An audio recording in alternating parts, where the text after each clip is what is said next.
ನಮಸ್ಕಾರ ವೀಕ್ಷಕರೇ, public times Kannada news ಚಾನೆಲ್ಗೆ ಸ್ವಾಗತ. ನಾನು ನಿಮ್ಮ ರೂಪೇಶ್ ಕೆಂಸಾಗ್ರ. ಗ್ರಾಮ ಪಂಚಾಯಿತಿಯಲ್ಲಿ ಸಸಿ ನೆಡುವ ಮೂಲಕ ಸಂಭ್ರಮಾಚರಣೆ. ಮಾಗಡಿ. ಕರ್ನಾಟಕ ರಾಜ್ಯ ಸರ್ಕಾರದ ಮಹತ್ವಾಕಾಂಕ್ಷಿ ಗ್ಯಾರಂಟಿ ಯೋಜನೆಗಳಲ್ಲಿ ಒಂದಾದ ಗೃಹಲಕ್ಷ್ಮಿ ಯೋಜನೆ 3 ವರ್ಷಗಳನ್ನು ಯಶಸ್ವಿಯಾಗಿ ಪೂರೈಸಿದ್ದು, ಯೋಜನೆಯಡಿ 31 ಕಂತುಗಳನ್ನು ಬಿಡುಗಡೆ ಮಾಡಿದ ಹಿನ್ನೆಲೆಯಲ್ಲಿ ರಾಜ್ಯ ಸರ್ಕಾರ ಹಾಗೂ ಮಾನ್ಯ ಮುಖ್ಯಮಂತ್ರಿ ಡಿ.ಕೆ. ಶಿವಕುಮಾರ್ ರವರನ್ನು ಅಭಿನಂದಿಸಿ ಚಿಕ್ಕಳ್ಳಿ ಗ್ರಾಮ ಪಂಚಾಯಿತಿಯಲ್ಲಿ ಸಸಿ ನೆಡುವ ಮೂಲಕ ಸಂಭ್ರಮಾಚರಣೆ ನಡೆಸಲಾಯಿತು. ಕಾರ್ಯಕ್ರಮದಲ್ಲಿ ಗೃಹಲಕ್ಷ್ಮಿ ಯೋಜನೆಯ ಮಹತ್ವವನ್ನು ವಿವರಿಸಿ ಮಹಿಳೆಯರ ಆರ್ಥಿಕ ಸಬಲೀಕರಣಕ್ಕೆ ಈ ಯೋಜನೆ ಪ್ರಮುಖ ಪಾತ್ರ ವಹಿಸಿದೆ ಎಂದು ಟಿಎಪಿಸಿಎಂಎಸ್ನ ಅಧ್ಯಕ್ಷ ಶಿವಪ್ರಸಾದ್ ತಿಳಿಸಿದರು.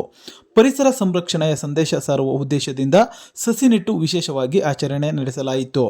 ಈ ಸಂದರ್ಭದಲ್ಲಿ ಟಿಎಪಿಸಿಎಂಎಸ್ ಅಧ್ಯಕ್ಷ ಶಿವಪ್ರಸಾದ್, ಜಿಲ್ಲಾ ಸಮಿತಿ ಸದಸ್ಯ ಜಯಣ್ಣ, ಮಾಜಿ ಗ್ರಾಮ ಪಂಚಾಯಿತಿ ಅಧ್ಯಕ್ಷ ಅಜಿಮುಲ್ಲಾ, ಮುಸ್ತಫಾ, ಮಾಜಿ ಗ್ರಾಮ ಪಂಚಾಯಿತಿ ಸದಸ್ಯ ಮುನೇಗೌಡ, ಗ್ರಾಮ ಪಂಚಾಯಿತಿ ಕಾರ್ಯದರ್ಶಿ ಬಿಲ್ ಕಲೆಕ್ಟರ್, ಗ್ರಾಮ ಪಂಚಾಯಿತಿ ಸಿಬ್ಬಂದಿ ಹಾಗೂ ಗೃಹಲಕ್ಷ್ಮಿ ಯೋಜನೆಯ ಫಲಾನುಭವಿ ಮಹಿಳೆಯರು ಭಾಗವಹಿಸಿ ಕಾರ್ಯಕ್ರಮಕ್ಕೆ ಮೆರುಗು ತಂದರು. ಕರ್ನಾಟಕ ರಾಜ್ಯ ಸರ್ಕಾರ ಏನು ಸನ್ಮಾನ್ಯ ಮಾಜಿ ಮುಖ್ಯಮಂತ್ರಿಗಳಾದ ಸಿದ್ದರಾಮಯ್ಯವರು ಮತ್ತು ಹಾಲಿ ಮುಖ್ಯಮಂತ್ರಿಗಳಾದ ಶಿವಕುಮಾರ್ ಸಾಹೇಬರು ಅವರ ನೇತೃತ್ವದ ಸರ್ಕಾರ ಇಂದಿಗೆ ಏನು ಗ್ಯಾರಂಟಿ ಯೋಜನೆಗಳನ್ನು ಜಾರಿ ಮಾಡಿ ಇಂದಿಗೆ 3 ವರ್ಷಗಳ ಕಾಲ ಆಗಿದೆ. ಇವರು ಕೂಡ ಗೃಹಲಕ್ಷ್ಮಿ ಹಣವನ್ನು 31ನೇ ಕಂತನ್ನು ಕೂಡ ಏನು ಮಹಿಳೆಯರಿಗೆ ಹಾಕಿರ್ತಕ್ಕಂಥ ಗ್ಯಾರಂಟಿ ಯೋಜನೆಯಡಿ ದುಡ್ಡನ್ನು ಹಾಕಿದ್ದಾರೆ. ಆ ಒಂದು ಪ್ರಯುಕ್ತ ಪ್ರತಿಯೊಂದು ಪಂಚಾಯತಿಲೂ ಕೂಡ ಇವತ್ತು ನಾವು ಒಂದೊಂದು ಗಿಡವನ್ನು ನೆಡುವುದರ ಮುಖಾಂತರ ಈ ಒಂದು ಸಂಭ್ರಮವನ್ನು ಆಚರಣೆ ಮಾಡಬೇಕು ಅಂತ ಹೇಳಿ ನಾವೆಲ್ಲ ಮಾಡ್ತಾ ಇದ್ದೀವಿ. ಇದಕ್ಕೆ ಚಿಕ್ಕಳ್ಳಿ ಗ್ರಾಮ ಪಂಚಾಯತಿ ವತಿಯಿಂದ ನಮ್ಮ ಮಾಜಿ ಅಧ್ಯಕ್ಷರಾದ ಅಜಿಮುಲ್ಲಾ ಸಾಹೇಬರು ಬಂದವರೆ, ಮತ್ತು ಜಿಲ್ಲಾ ಗ್ಯಾರಂಟಿ ಸಮಿತಿ ಸದಸ್ಯರ ಜಯಣ್ಣವರಿದ್ದಾರೆ, ಮಾಜಿ ಸದಸ್ಯರ ಅಧ್ಯಕ್ಷರಾದ ಮುಸ್ತಫಾ ಅವರಿದ್ದಾರೆ, ಪಂಚಾಯತಿ ಸೆಕ್ರೆಟರಿಗಳಿದ್ದಾರೆ. ಹಾಗೆ ಚಿಕ್ಕಳ್ಳಿಯ ಗೃಹಲಕ್ಷ್ಮಿ ಯೋಜನೆ ಪಡಿಸ್ತಕ್ಕಂಥ ಅನೇಕ ಮಹಿಳೆಯರು ಬಂದು ಇವತ್ತು ಗಿಡವನ್ನು ನೆಟ್ಟಿದ್ದಾರೆ. ಹಾಗೆ ಪಂಚಾಯತಿ ಸಿಬ್ಬಂದಿ ಕೂಡ ಸುಮಾರು 8-10 ಗಿಡಗಳನ್ನು ನೆಡುವುದರ ಮುಖಾಂತರ ಈ ಒಂದು ಪಂಚಾಯತಿಯಲ್ಲಿ ಆಚರಣೆ ಮಾಡ್ತಾ ಇದ್ದೀವಿ. ಹಾಗೆ ಮಾಜಿ ಗ್ರಾಮ ಪಂಚಾಯತಿ ಸದಸ್ಯರಾದ ಮುನೇಗೌಡರು ಕೂಡ ಆಗಂತಿದ್ದಾರೆ.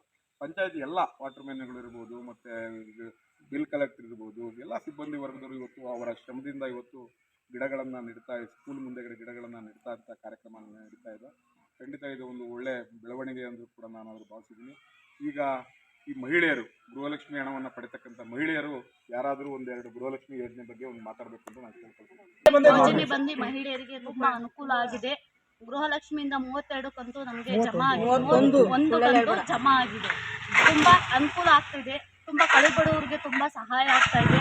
ಅವ್ರಿಗೆ ಇಷ್ಟೊಂದು ಮಾತಾಡಲು ಅವಕಾಶ ಮಾಡಿ ಕೊಟ್ಟಾಗ ತಮ್ಮೆಲ್ಲರಿಗೂ ವಂದಿಸುತ್ತೇನೆ. ಬಸ್ ಫ್ರೀ ಕೊಟ್ಟವ್ರೆ, ಅದೊಂದು ತುಂಬಾ ಖುಷಿ. ಕರೆಂಟು ಬಸ್ಸು ಫ್ರೀ ಕೊಟ್ಟವ್ರೆ, ಮತ್ತು ಗೃಹಲಕ್ಷ್ಮಿಯಿಂದ ತುಂಬಾ ಕಡುಬಡವರು ಜನರಿಗೆಲ್ಲ ತುಂಬಾ ಅನುಕೂಲ ಆಗ್ತಿದೆ.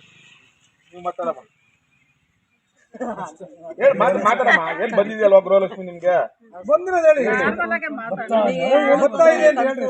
ಬಿಡುಗಡೆ ಆಗಿದೆ 2,000 ರೂಪಾಯಿ. ಎಲ್ಲಾ ಮಹಿಳೆಯರಿಗೂ ಅದರಿಂದ ಲಾಭ ಆಗಿದೆ. ಅವ್ರ ಕಷ್ಟಕ್ಕೆ ಎಲ್ಲದಕ್ಕೂ ಇದಾಗಿದೆ. ಬಸ್ ಉಚಿತ ಬಸ್ ಕೊಟ್ಟಿದ್ದಾರೆ.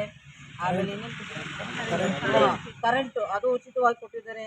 ಇನ್ಮುಂದೆನೂ ಈ ತರ ಇದೆ, ಇದೇ ತರ ಮಹಿಳೆಯರಿಗೆ ಸೌಲಭ್ಯ ಒದಗಿಸ್ಕೊಡ್ಬೇಕು ಅಂತ ನಾನು ಮನವಿ ಮಾಡ್ಕೊತಾ ಇದ್ದೀನಿ. ನಿರಂತರ ಸುದ್ದಿ ಸಮಾಚಾರಕ್ಕಾಗಿ ವೀಕ್ಷಿಸಿ ನಿಮ್ಮ public times Kannada news channel ಅನ್ನು. ವಂದನೆಗಳು.